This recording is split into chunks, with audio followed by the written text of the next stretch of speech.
Hello all, Shadwell here, ready to talk about the next film in my collection, Strada from 1954. It's the fourth film in the Essential Fellini 1950 to 1987 collection, is directed by Federico Fellini, and stars Anthony Quinn and Giulietta Messina. We return to Fellini, and I hope you'll like him because we're in this for the long haul, as this collection contains 14 of his films, which is the bulk of his work. This film is called La Strada originally, but were it translated to English, it would be The Road. I like this film. I really like this film. Again, this was my first time watching it, but what a treat. Kinda, sorta. Let me explain. The female character drives me fucking bonkers throughout most of this film because she won't stand up for herself, and even in the end, she doesn't really stand up for herself. She is left by the man.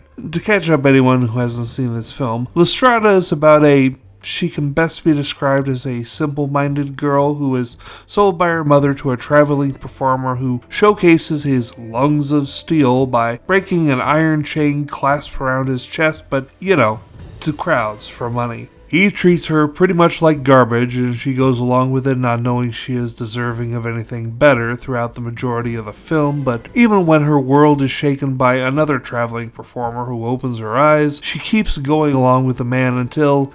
I don't want to ruin the rest of the movie for you because I've already ruined plenty. So if it drives me up the goddamn wall, why do I like it so? There's a scene between a character called the Fool and the young woman where he is trying to show her she doesn't have to put up with the Lung of Steel's shit, and to make his point, he grabs a rock and explains that everything has purpose, even the pebble. And that was a sweet thought that connected me to the googly-eyed rocks from Everything Everywhere All at Once, and it was a very profound moment for me. You might not have the same moment when you watch the film, but it's still a good film with strong performances from Anthony Quinn and Fellini's wife, Giulietta Messina. I challenge you to not randomly have her character pop up in your thoughts after you see this film.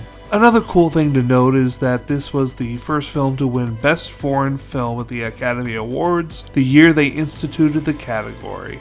Now, I will give you a warning, the ending 10 minutes or so is pretty sad, and I don't know about you, but I cried, and I'm a bastard person. There is no happy ending to La Strada, but in a way that feels like the only way it could have ended. I'm giving La Strada an A for being a very good film. Tomorrow we continue in the Essential Fellini 1950 to 1987 collection with his film Il Bodine. See y'all then.